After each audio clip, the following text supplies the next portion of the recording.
सब वेस्टिजियंस हैं, क्योंकि 30वें स्थान पे वेस्टीज ने जो आ करके जो चौका और छक्का मारा है, तो वो आप समझिए कि वो बेमिसाल है अपने आप। वेस्टीज ने आज साबित कर दिया कि एक व्यक्ति अगर सोच बदले और कुछ करने की ठान ले, और वो भी वो इंडियन हो, तो इससे बढ़ के कोई बात नहीं हो सकती। जो हमारा मैनेजमेंट है वेस्टीज का और हमारे जो एमडी है बाली सर, उन्होंने वो कर दिखाया जो लोग सोचने में भी डरते हैं। तो हम सबको गर्व है कि हम सब उसी वेस्टीज फैमिली का हिस्सा हैं। मुझे मालूम है ये बात आप सब लोग जानते हैं और मानते हैं। तो आज बड़ा खुशी का दिन है कि आज टीवी पे भी दिखाया गया, और आप सबको जैसा पता है 2 तारीख को बहुत गुड न्यूज ये आई, और उस दिन पता चला कि हम लोगों ने 50वें स्थान पे नहीं बल्कि 30वें स्थान प्राप्त किया है। चौथे कंसेक्यूटिव 4 साल से लगातार हम लोगों को ये गौरव मिला। वेस्टीज भारत की पहली कंपनी बनी और हम सब उस परिवार का हिस्सा हैं, तो ये बहुत बड़े गौरव की बात है हमारे लिए। तो चलिए आइए आगे हम लोग बात करते हैं कि इतने अच्छे फैमिली, इतने अच्छे परिवार का जो हम लोग हिस्सा हैं, तो वो फैमिली है क्या और वो हमको क्या दे सकती। तो उसके पहले आज मैं आपको शुरू करूंगी, ये एक डिफरेंट तरीके से मैं आज की मीटिंग करना चाहती हूँ। आपसे मुखातिब हूँ, कुछ चीजें आपसे शेयर करूंगी, कुछ अच्छी टिप्स बताऊंगी, और आज मैं वेस्टीज का मार्केटिंग प्लान बिल्कुल डिफरेंट तरीके से बताऊंगी। आज सबसे पहले मैं आप सबको विश यू वेल्थ बोलना चाहूंगी। Wish you wealth all of you. आप सब सेफ रहें, सुरक्षित रहें, और मैं उम्मीद करती हूँ आप सब घर में हैं, घर में ही रहें, और अपनी सुरक्षा, अपनी परिवार की सुरक्षा जरूर करें। वेस्टीज के सप्लीमेंट्स खाएं, अपनी इम्यूनिटी को बढ़ाएं, और जितने प्रिकॉशंस ले सकते हैं लें, साथ में जूम पे और ऑनलाइन अपना बिजनेस भी बढ़ाएं। चलिए आइए बात करते हैं आगे की। सबसे पहले बहुत से नए लोग हैं जो आज मुझे पहली बार सुन रहे हैं, तो उनको फिर से गुड मॉर्निंग बोलना चाहूंगी और अपना इंट्रोडक्शन अपने अंदाज में देना चाहूंगी। दोस्तों, साथियों, मेरा नाम नीलिमा अम्बिष्ट है। मेरी उम्र 61 साल है और मैं वेस्टीज के परिवार से लगभग 12 साल से जुड़ी हूँ। इसके पहले भी मैं नेटवर्क मार्केटिंग इंडस्ट्री में थी। 17 साल तक तो शादी के बाद मैं एक हाउसवाइफ थी, और बड़ा गर्व है मुझे कि मैं एक हाउसवाइफ थी। तो मैं अपना परिचय आपको देना चाहूंगी। जो महिलाएं मुझे सुन रही हैं बहुत ध्यान से मेरी बात को सुने, कि सबसे पहले जितनी भी महिलाएं मुझे सुन रही हैं वो अपनी पीठ थपथपा लें अपने लिए, क्योंकि आप एक नारी हैं, वो भी आप एक भारतीय नारी है, और ऊपर से आप हाउसवाइफ हैं, तो बहुत ज्यादा पावरफुल है। ये चीज आज के बाद दिमाग में बैठा लीजिएगा, क्योंकि ये बात आज से 22 साल पहले मैंने बिठाई, क्योंकि उसके पहले जो मेरा आत्मविश्वास था वो था 0, बिल्कुल खत्म था आत्मविश्वास। तो मैंने उन चीजों को समझा कि वो जो पावर है वो हमारे अंदर है। आज आप सबको पता है कोविड-19 के डर से हम सब घर में बैठे हैं। पूरे वर्ल्ड को लॉकडाउन कर दिया इस कोविड ने, कोरोना ने, और हमको कोरोना का रोना लेके नहीं बैठना है। हमें कोरोना से वो चीजें सीखनी है जो चीजें उसकी अच्छी हैं, जिससे उसने पूरे संसार को डरा दिया। वो क्या है? वो है, वो जो कोरोना की पावर है, वो कोरोना की पावर है मल्टीप्लिकेशन की। कोरोना इतना छोटा जीवाणु है, इतना छोटा वायरस है कि आंखों से भी देखा नहीं जा सकता। वो अकेले हमारा कुछ नहीं कर सकता, लेकिन जब वो तेजी से मल्टीप्लाई करता है हमारे शरीर के अंदर, तो वो हमको सबको मौत के घाट भी उतार सकता है। मल्टीप्लिकेशन की पावर फ्रेंड्स, हमको कोरोना से सिर्फ एक सीखनी है, एक ही सीख लेनी है, वो है पावर ऑफ मल्टीप्लिकेशन, और वो हमारे बिजनेस में चाहिए। तो आइए बात करते हैं, ये चीज हमारी जिंदगी में बहुत जगह पे काम आती है, मल्टीप्लिकेशन। आइए बात करेंगे। सबसे पहले मैं आपको एक छोटी सी अपनी कहानी भी सुनाऊंगी, अपने बारे में भी बताऊंगी, छोटी सी चीजें शेयर करूंगी एक कहानी के माध्यम से। तो मुझे उम्मीद है एक छोटी सी मेरी कहानी आप जरूर सुनना चाहेंगे। ये कहानी है सीता और गीता की। 2 लेडीज सीता और गीता एक जॉब के लिए बुलाई गई। तो वो जो जॉब के लिए बुलाई गई सीता और गीता, वो असिस्टेंट मैनेजर की पोस्ट के लिए बुलाई गई। एक कंपनी में उनको बुलाया गया और उनके आगे एक पेपर दे दिया गया। जो इंटरव्यू ले रहे थे उन्होंने एक A4 साइज का पेपर दिया दोनों, और दे करके पूछा, दोनों की क्वालिफिकेशन पॉइंट सब कुछ, ग्रुप डिस्कशन, रिटन क्वालिफिकेशन सब कुछ सेम थी। अब दोनों में से एक का चुनाव होना था असिस्टेंट मैनेजर की पोस्ट के लिए। तो A4 साइज का पेपर दिया, वो पेपर एकदम ब्लैंक था और उसमें किनारे की तरफ एक गोला बना हुआ था और कुछ भी नहीं था और एक रबड़ और एक पेंसिल उनको दे दिया गया और कहा गया कि चलो अब ये एक प्रॉब्लम है, इसको सॉल्व करो। तो दोनों ने पूछा प्रॉब्लम क्या है, तो उन्होंने गोला दिखा के बोला ये गोला एक प्रॉब्लम है, इसको सॉल्व करो। आपको दिए जाते हैं 20 मिनट और आपका समय शुरू होता है अब। तो दोनों ने देखा, सोचना शुरू कर दिया और काम भी शुरू कर दिया।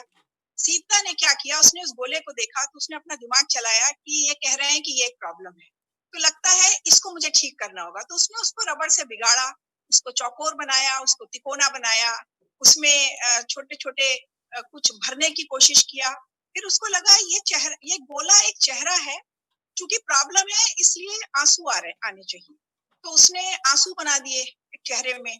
फिर उसको लगा ये तो ठीक नहीं है, तो उसने फिर माथे पे शिकन लगा दिया। ऐसे मतलब वो कुछ कुछ करती रही, 20 मिनट बीत गए। इधर 20 मिनट में आइए देखते हैं गीता ने क्या किया।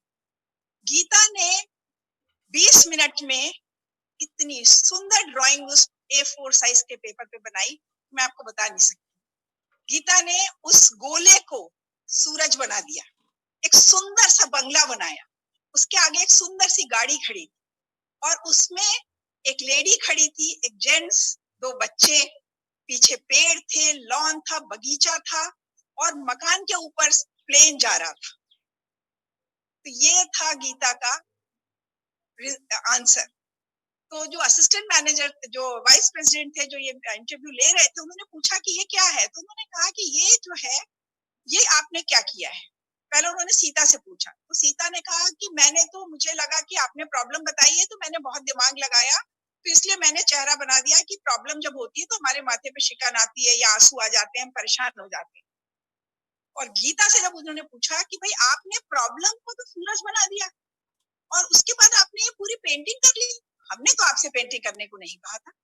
तो गीता ने जवाब दिया कि सर आपने मुझे प्रॉब्लम बोली तो मुझे प्रॉब्लम नहीं दिखी।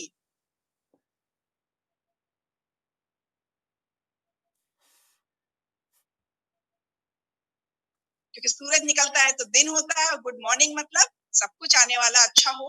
और मैंने अपने सपनों की ड्राइंग इसमें बनाई। अब सही है कि गलत ये मैं नहीं जानती, लेकिन जो आपको ठीक लगे। आप सबको ही जान के आश्चर्य होगा कि नौकरी किसे मिली। नौकरी मिली गीता को, लेकिन असिस्टेंट मैनेजर की नहीं। गीता को डिप्टी मैनेजर या मैनेजर इंचार्ज की नौकरी मिली और सीता को क्लर्की की जॉब मिली। तो दोस्तों ये हमारे ऊपर होता है कि हम कहीं भी सिर्फ प्रॉब्लम देखते हैं या उसमें भी हम अपनी ड्रीम खोज लेते हैं। तो जिस दिन आप प्रॉब्लम्स में अपनी ड्रीम्स खोज लेंगे, उस दिन आपकी लाइफ इतनी खुशनुमा हो जाएगी, इतनी सुंदर हो जाएगी, बिलीव मी। क्योंकि हम सब के पास वेस्टीज का वो A4 पेज है, A4 पेज, खाली पेज है। भरिए आपको जो जो भरना है उसमें, जिंदगी की वो सुंदर सुंदर चीजें, वो सपने जो कई लोग सोचने में डरते हैं। हाउसवाइफ तो मैके में छोड़ आती है अपने सपनों को। शादी हुई, नाम चेंज हो गया। शादी के पहले मेरा नाम नीलिमा श्रीवास्तव था, शादी के बाद अम्बिष्ट हो गया। और मैंने भी वही गलती की, मैं भी अपने कुछ सपनों को मैके में छोड़ आई, लेकिन छोड़ नहीं पाई। मैं काफी टाइम तक अपने सपनों को रात में देखती थी। फिर मैंने एक आइडिया निकाला, खाना बनाते बनाते, जो मुझे बिल्कुल अच्छा नहीं लगता था। मुझे खाना बनाना सख्त चिढ़ थी मुझे खाना बनाने से, लेकिन शादी के पहले मैंने एक गिलास पानी भी लेके नहीं पिया था। मगर शादी के बाद पूरा 3 टाइम का खाना, गोल गोल रोटियां, पराठे, सब्जी, नाश्ता, लंच, डिनर, सब कुछ बनाना पड़ा। और मैंने उसी में दिल लगाया, बनाने की कोशिश की, अच्छे से बनाया, बच्चों को खिलाया, ससुर को खिलाया, पति को खिलाया, सब जैसे सब लेडीज करती हैं मैं भी करने लगी। लेकिन मुझे खाना बनाना बहुत बोर लगता था। तो एक दिन मेरे दिमाग में एक आइडिया आया कि क्यों ना मैं अपने सपनों को वापस मैके से ले आऊं। और मैं मैके से अपने सपनों को वापस ले आई। खाना बनाते हुए मेरा और मेरे हस्बैंड का सपना था कि हम लोग वर्ल्ड टूर करें, फॉरेन घूमें, दुनिया देखें। घूमने का बेहद शौक था, तो इंडिया ही घूम पाते थे और पासपोर्ट भी बनवा लिया था, लेकिन नेपाल भी नहीं जा पाए थे। लेकिन सपना एक था कि हम वर्ल्ड टूर करें। और वो सपने के लिए मैंने खाना बनाने का वक्त कब गुजर जाता था मुझे पता ही नहीं चलता था, क्योंकि मैंने अपने उन सपनों में रंग भरना शुरू किया। जब मुझे खाना बनाना बोरिंग लगा तो मैंने स्विट्जरलैंड की यात्रा कर ली अपने पति के साथ। फिर मैंने लंदन घूम आई, फिर मैं ऑस्ट्रेलिया घूम आई, फिर मैं थाईलैंड घूम आई, मलेशिया घूम आई, जर्मनी घूम आई, जापान घूम आई। मतलब हर जगह मैं घूम रही थी, खाना बना रही थी। मतलब कहने का, जब आपकी कोई काम बोरिंग तो अपने सपनों को अलाइव करिए। वो मैंने करना शुरू किया। ऊपर वाले ने सुना, क्योंकि पॉजिटिव एनर्जी काम करती है। ऊपर वाले ने सुना और मुझे डायरेक्ट मार्केटिंग, नेटवर्क मार्केटिंग का प्लेटफॉर्म मिला। दूसरी कंपनीज में मैंने मेहनत बहुत की, मगर मेरा रिजल्ट, फॉरेन ट्रिप मिली मुझे, दो तीन फॉरेन ट्रिप्स मिली, मगर मेरा जो रिजल्ट था, इकोनॉमिक कंडीशन नहीं चेंज हुई, रिजल्ट ज्यादा नहीं आया। लेकिन उन सपनों को जब मैंने याद करना शुरू किया, जीना शुरू कर दिया, तो वही कारण बने वेस्टीज में मेरी सफलता के। वेस्टीज दोस्तों, वेस्टीज एक ऐसा प्लेटफॉर्म है, बिलीव मी, जो हमें बहुत अच्छी सफलता देता है और बहुत कुछ सिखाता है, बहुत कुछ देना चाहता है, दे रहा है, मगर हम लोग लेना नहीं जानते। जो लोग लेना जानते हैं वो ले चुके हैं, ले रहे हैं, और जो लोग लेना जानना सीखना चाहेंगे, मेरा यकीन मानिए, वो ले भी पाएंगे। सवाल यहाँ पे यही उठ के आता है कि हम उन तस्वीरों में क्या देखते हैं, हमारे जो सपने हैं, क्या हम उनको बंद करके रखते हैं, या उनसे डरते हैं, या ये सोचते हैं कि हम तो इस जन्म में कभी सपनों के बारे में सोच ही नहीं सकते, पूरे होने पे दूर। तो मेरा यकीन मानिए कि हम सब वो सपने न केवल देख पाएंगे, बल्कि वो हमारे सपने पूरे भी हो पाएंगे वेस्टीज के प्लेटफॉर्म। अगर मैं बात करूं कि जब मैं एक हाउसवाइफ थी, 17 साल तक मैंने हाउसवाइफ, जो एक बहुत, मेरे हिसाब से एक बहुत ही रिस्पेक्टेबल काम होता है, जिसमें कोई इनाम नहीं होता, कोई रिवॉर्ड नहीं होता, कोई आपको शाबाशी नहीं देता अच्छा खाना बनाने पे, अच्छे से घर रखने पे, बच्चा पैदा करके पाल करके बड़ा करने पे, घर को संवारने सजाने में। जितने भी लोगों की सफलता होती है, उस सब के पीछे गृहिणी का हाथ होता है, एक माँ का हाथ होता है, एक पत्नी का हाथ होता है, एक बहू का हाथ होता है। लेकिन उन रिश्तों की, उन चीजों की अहमियत नहीं है, रिकग्निशन नहीं मिलता कभी। लेकिन एक इंडियन हाउसवाइफ बहुत ज्यादा पावरफुल होती है।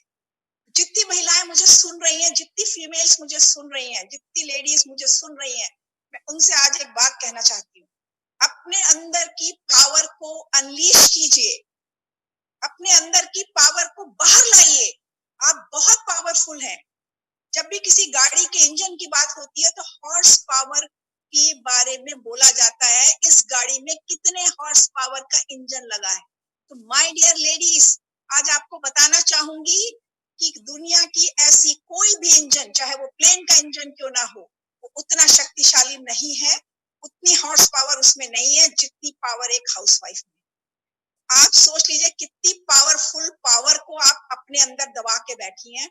उसको अनलीश कीजिए, उसको खोल दीजिए, उसको बाहर आने दीजिए। जब वो बाहर आएगी तो वो चमत्कार होंगे जो अभी आप सोच भी नहीं सकते। अपने ऊपर विश्वास करिए। जो आदमी गोल रोटी बेलन लेके बना सकता है ना, वो दुनिया का कोई भी काम कर सकता है, ऐसा मैं मानती हूँ। और मेरे साथ ऐसी बहुत सारी महिलाएं यहाँ जुड़ी हैं वेस्टीज में, और दूसरी जगहों पे भी, जिन्होंने ये साबित कर दिया है कि कोई भी काम मुश्किल नहीं है। और वेस्टीज तो, मेरा विश्वास मानिए, वेस्टीज तो बिल्कुल भी मुश्किल नहीं, बिलीव मी। सीधी सीधी बात। मैं आपसे सिंपल तरीके से एक बात कहना चाहूंगी, थोड़ा सा ध्यान दीजिएगा। बहुत सारी महिलाएं हैं जो बहुत बार बहुत सारे एक्सक्यूज बनाती हैं। अगर उनके पास आप प्रपोजल लेके जाते हैं, या बोलते हैं कि आप ज्वाइन करिए या वेस्टीज करिए, तो बोलती है मैं हस्बैंड से पूछ के बताऊंगी, या बोलती है मेरे पास टाइम नहीं है। या बहुत सारी लेडीज ये बोलती हैं कि मुझे क्या जरूरत है, मेरा घर दाल रोटी चल रही है, मेरा पति अच्छा कमा रहा है, मेरे ससुराल में अच्छा पैसा है, तो मुझे क्या जरूरत है काम करने की, मैं क्यों करूं। मैं पूछना चाहती हूँ उनसे, क्या आपकी खुद की कोई पहचान है? पहले आप किसी की बेटी थी, आपका सरनेम कुछ और था, उसके बाद शादी हो गई, आपका सरनेम बदल गया, उसके बाद आप किसी की पत्नी हैं, आप किसी की माँ हैं, किसी की बहू हैं, किसी की देवरानी, जेठानी, ननद, मौसी, मामी, चाची वगैरह वगैरह। खुद की अपनी कोई नाम की पहचान है? कोई आपको आपके नाम से जानता है? अपनी अंतर आत्मा में झांक के देखिए और इस बात का जवाब दीजिए, क्या जिंदगी भर दूसरों का ही खाएंगे, दूसरों से आगे हाथ फैलाएंगे, लेते रहेंगे। पहले पिता से लिया, तब तक तो मजबूरी थी क्योंकि आप छोटे थे, आपका पालन पोषण होना था। फिर शादी हो गई, पति के पैसे का घमंड, पति की पोस्ट का घमंड, अपना खुद का क्या? कभी पूछा सवाल अपने आप से कि अपना खुद का क्या है? अपना खुद का भी अस्तित्व होना चाहिए, अपनी खुद की पहचान होनी चाहिए। अगर आप एक माँ है, एक बेटी है, एक पत्नी है, एक बहू है, तो आप एक औरत भी तो है। आपकी भी कुछ जिम्मेदारी है अपने प्रति। अपनी अंतरात्मा में टटोल के देखिए कि वो लेडी कहाँ है जो खाना बनाते हुए, घर संभालते हुए कहीं गुम हो गई है, जिसकी कोई भी अपनी पहचान नहीं है। ये बात हर लेडी को छू के जाएगी। मगर हम इसके लिए करते क्या है? थोड़ा बहुत कुछ इंटरेस्ट हुआ, थोड़ा बहुत किया, उसके बाद छोड़ दिया। लगन नहीं है क्योंकि पहचान नहीं। आपको मैं बताऊं, जब मैंने ये बिजनेस स्टार्ट किया था नेटवर्क मार्केटिंग का, तो मैं कई लोगों के पास गई, उसमें से कुछ लेडीज ने मेरा बहुत बुरी तरीके से मजाक उड़ाया, मेरी इंसल्ट की, मेरी बेइज्जती की, लेकिन मैंने वो बेइज्जती कभी ली नहीं। ये नहीं कि मैंने पलट के जवाब दिया या बदतमीजी की, मैंने उनको वो सच्चाई बताई कि वो चुप रह गई और उनके पास मुझे कोई जवाब देते नहीं बना। एक लेडी ने कहा, मुझे समझ में नहीं आता कि घर घर जाके बेचने का इतना बेकार बिजनेस आप जैसी लेडीज करके अपर मिडिल क्लास को बहुत नीचा दिखाती हैं। आपको अपने हस्बैंड की भी कोई परवाह नहीं है, हस्बैंड की पोस्ट की भी कोई परवाह नहीं है, जो आप ऐसा छोटा काम कर रही हैं। तो मैंने उनसे एक ही बात का जवाब दिया कि मैं कोई छोटा काम नहीं कर रही हूँ, मुझे लगता है मैं तो बहुत अच्छा काम कर रही हूँ। मैं ब्यूटी एडवाइजर हूँ और मैं बहुत अच्छा काम कर रही हूँ। लोगों को अच्छी स्किन और अच्छी त्वचा और अपनी सुंदरता का देखभाल कैसे रखें, ये सिखा रही हूँ, ये शेयर कर रही हूँ, बता रही हूँ। मुझे नहीं लगता ये कोई छोटा काम है। और ये देखिए, ये है मेरा विजिटिंग कार्ड। और मैंने अपना विजिटिंग कार्ड उनके हाथ में थमा दिया और मैंने कहा, आप भी मुझे अपना विजिटिंग कार्ड दे दीजिए। तो बोले, मेरा तो कोई विजिटिंग कार्ड नहीं है। मैंने कहा कि जिसकी खुद की कोई पहचान नहीं है, वो दूसरों को ताना क्यों देगा? जिनके घर शीशे के होते हैं वो पत्थर नहीं फेंकते। तो सीधी सी बात है कि बिना ग्रेट मैसेज में ग्रेट मैसेज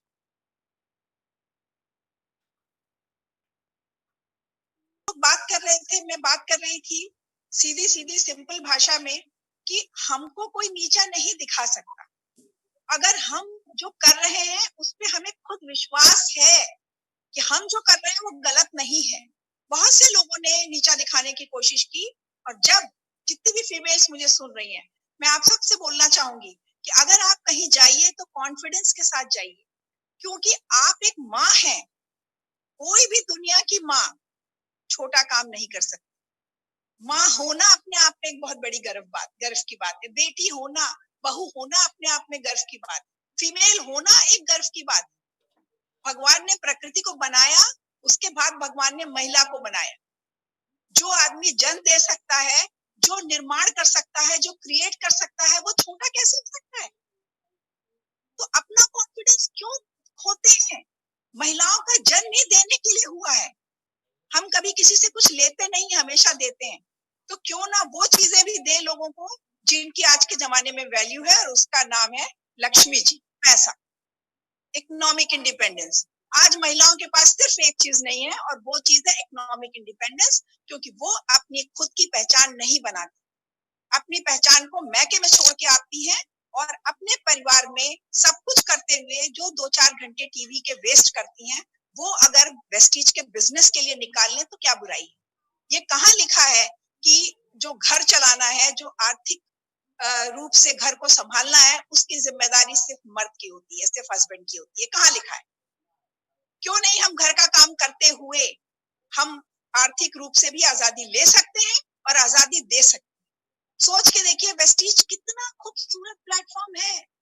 आप केवल नहीं कमा रहे हैं, बल्कि आप कितने लोगों को लेके आए हैं जो आज कमा रहे हैं, जो आपको थैंक यू बोल रहे हैं, जो आपको प्यार करते हैं, जो बोलते हैं कि अगर आज आप उनको वेस्टीज में नहीं लाए होते तो शायद आज वो ये जो फॉरेन लग्जरी और गाड़ियां और जो इनकम उनको आ रही है वो नहीं आती। तो क्यों ना हम गिवर्स में से अपना नाम लिखवाएं? हम क्यों सोचे कि हमें किसी के आगे हाथ फैलाना पड़े, भले वो हमारा हस्बैंड क्यों नहीं हो? और क्यों ना हम आर्थिक रूप से मदद करें परिवार को? रोटी बना के तो खिला ही रहे हैं, क्यों नहीं अच्छी चीजें दे सकते हैं? मुझे किसी ने कहा कि देखो, ये अपने पति के पैसे उड़ा रही है। मैंने कहा, पति के पैसे नहीं उड़ा रही हूँ, पति को फॉरेन घुमा रही हूँ। सीधी सी बात है, क्योंकि बहुत सारे लोग शुरू में ये बोलेंगे आपको कि पैसे खर्च हो रहे हैं, पैसे खर्च हो रहे हैं, मगर जब आप उनको कमा के बता देंगे, अपने आप उनके मुंह बंद हो जाएंगे। अब सवाल ये उठता है कि हम कमाना चाहते हैं कि नहीं, हमारे कोई सपने हैं कि नहीं। देखिए, वेस्टीज का बहुत बड़ा लेना देना है ड्रीम्स। बिलीव मी, अगर आपके पास ड्रीम्स नहीं है, सपने नहीं है, तो ये बिजनेस कर पाना थोड़ा सा मुश्किल होता है। कारण क्या है? ये बिजनेस रेगुलर कन्वेंशनल बिजनेस नहीं है। कन्वेंशनल बिजनेस वो होता है दोस्तों, जो आप देखते हैं आमतौर पे दुकान पे गए, सामान खरीदा, नॉर्मल ट्रेडिशनल बिजनेस, वो दुकान खोल के किया जा सकता है, फैक्ट्री बना के इंडस्ट्री डाल के किया जा सकता है। ये डिफरेंट बिजनेस है। यहाँ पे आप लोगों के पास जाते हैं, उनसे बात करते हैं और बिजनेस को बढ़ाते हैं। तो ये थोड़ा सा डिफरेंट है बिजनेस। लेकिन यहाँ पे जो डिफरेंस है वही लोग समझना नहीं चाहते। ये आसान है मगर लोगों को डिफिकल्ट लगता है। डिफिकल्ट नहीं है ये। यहाँ कौन सा आपको हिमालय पे चढ़ना है, कौन सा आपको अपने सर पे बोझा डाल के चलना है, क्या प्रॉब्लम है? नहीं है प्रॉब्लम। प्रॉब्लम तो दिमाग में है, सोचने का तरीका बदलना है। मुझे तो इसमें कोई प्रॉब्लम नहीं लगती है। मुझे तो वैसे भी बात करने का बेहद शौक था। और जितनी भी फीमेल्स मुझे सुन रही हैं, अगर मैं गलत हूं तो बता दीजिएगा। सबसे ज्यादा बात करने का शौक औरतों को होता है। एक जोक भी है, वो जोक भी याद दिला देती हूँ। 4 लेडीज एक कमरे में चुप बैठी 4 घंटे से। नहीं हो सकता ना? तो औरतों को तो शौक है। एक छोटा सा वाक्य सुन लीजिए। एक बार क्या हुआ, एक फॉरेस्ट गार्ड, वो फॉरेस्ट रेंजर थे, वो जंगल में कहीं जा रहे थे। उस वक्त की बात है जब नेटवर्क नहीं हुआ करता था, ये मोबाइल फोन ये सब नहीं होते थे। तो वो जा रहे थे एक जंगल में और वहां पे एक गड्ढा था मेन हाईवे पे, तो वो उनको बंद करवाना था क्योंकि उधर से बहुत बड़ा कुछ आने वाला था। तो उनको ये था कि कैसे करवाएं, लोगों को सूचित कैसे करें। लंच पे घर आए, अपनी वाइफ को बताया कि देखो आज मैं गया था वहां पे फलानी फलानी जगह पे एक गड्ढा है जहां बहुत बड़ा खजाना मिला है, लेकिन खबरदार ये बात किसी को बताना मत। और लंच करके बड़े आराम से 1 घंटे ऑफिस के बाद जब वो गड्ढे के पास पहुंचे, तो पूरा गांव, पूरा मोहल्ला वहां पे इकट्ठा था। तो आपको फीमेल्स की पावर समझ में आई? वही पावर तो यहाँ वेस्टीज में इस्तेमाल करनी है। कुछ खास नहीं करना है, वही पावर इस्तेमाल करनी है। अपने पेट में मत रखिए वेस्टीज की अच्छी अच्छी चीजें, बाहर लानी है। लेकिन हम लोग क्या करते हैं? हम लोग उन चीजों को पेट में रखते हैं। बहुत सारे ये लोग सोचते हैं कि हम क्यों करें, हमें तो कुछ नहीं आ रहा है। अब हम उस बात पे आएंगे कि हम वेस्टीज क्यों करें। वेस्टीज, हम सबसे पहले हमें अपने आप से पूछना है हम वेस्टीज क्यों करें। तो जब ये क्यों आएगा, तब वहां पे क्वेश्चन आएगा हमारे आपके ड्रीम्स का, हमारे आपके सपनों का। तो क्या हमारे आपके पास सपने हैं? अगर सपने हैं तो माय डियर फ्रेंड्स, हम लोग 100% कामयाब होंगे वेस्टीज में, मैं गारंटी देती हूँ। लेकिन अगर हमारे पास सपने नहीं है तो भी हो सकता है थोड़ा बहुत कुछ लोग कामयाब हो जाए, मगर नुकसान किसी का नहीं होगा सिवाय उसके जो ये सोचता है मुझे वेस्टीज करने की क्या जरूरत है। अरे वेस्टीज करने की तो अब बड़े बड़ों को जरूरत पड़ेगी। लॉकडाउन के बाद कितने लोग हैं जिनकी जॉब्स चली जाएंगी, बहुत सारी प्रॉब्लम्स आने वाली हैं, मगर वेस्टीजियंस को नहीं। ये तो आपके लिए एक सुनहरा मौका होगा कि आप ज्यादा से ज्यादा लोगों को स्पॉन्सर करें और उनको वेस्टीज का मार्केटिंग प्लान ढंग से एक्सप्लेन करें और उनको लेके आए इस खूबसूरत, बेहद स्ट्रॉन्ग और ड्रीम पूरा करने वाले बिजनेस के अंदर। कंपनी अच्छी है, आप बताने की जरूरत नहीं है, आप सबको पता है। आज सुबह आपने टीवी पे भी देखा, न्यूज में भी पढ़ लिया, तो अब आप जानते हैं कि आप कितनी बड़ी अच्छी कंपनी का हिस्सा है। अब यहाँ पे सवाल ये उठता है कि हम लोग जो ये छोटी छोटी चीजों से घबरा के बिजनेस